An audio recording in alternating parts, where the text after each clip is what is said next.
Okay, Gemini. Your mineral is potassium chloride.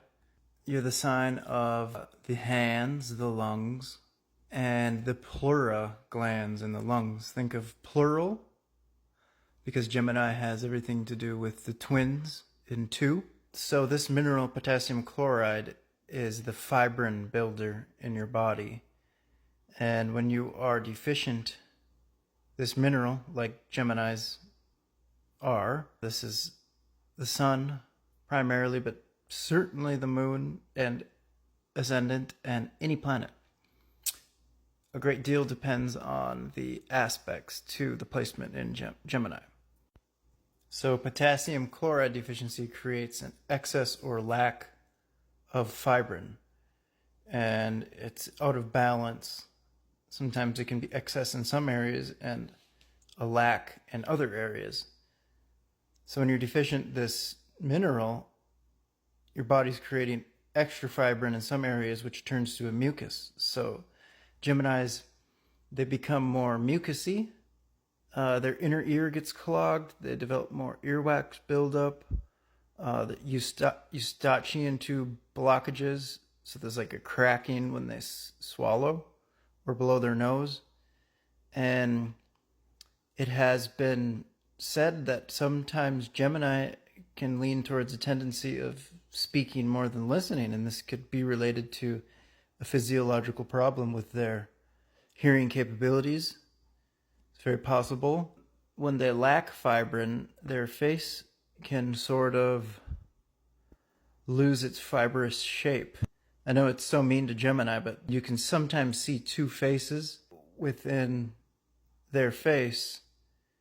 And as a physiological understanding for this old saying, but sometimes the face gets a little bit out of symmetry with Gemini and the other mutables, but I believe that's from a fiber structure deficiency, from their mineral deficiency, potassium chloride.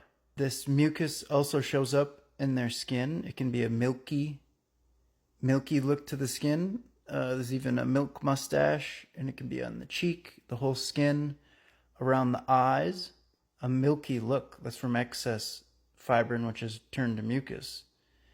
And then, as I said in the last video, there's a reddish rosacea on the cheeks with fine spider veins. Gemini ruled by Mercury, the spider weaver. The rims of the eyelids on a Gemini can be extra red as well. Emotional things this manifests is phobias, hypochondria, a nervous shake, and compulsiveness. Because Gemini and Mercury have to do with the nervous system.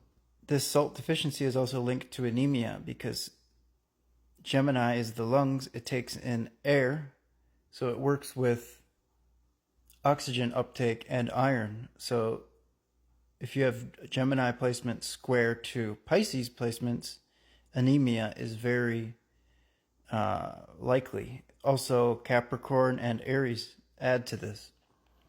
But those are the main ones. Pisces primarily with anemia. You can get swollen glands, swollen lymph glands, cancer-based lymph, cancer-based tumors. Some interesting benefits to this salt, taking the salt, anyone, especially Geminis, is that it clears the mucus from the body. It builds your fibrin the proper way. It clears mucus from the sinus and lungs. This salt conducts electricity in every cell. That's very Geminian. It also creates vibration in every cell. It prevents blood fibrin from thickening. That's important these days. It relieves the effects of burnt skin. It clears the lymph nodes of that thick fibrin mucus, and it builds your facial characteristics in a symmetrical way. So that's just some of the stuff from the book Crystal and I put together from all the knowledge that I've gathered in over 10 years. If you guys want a reading on your whole chart, we would love to just book a reading, and you can order this book, you get the PDF yourself, or we can send you a printed version. Thanks.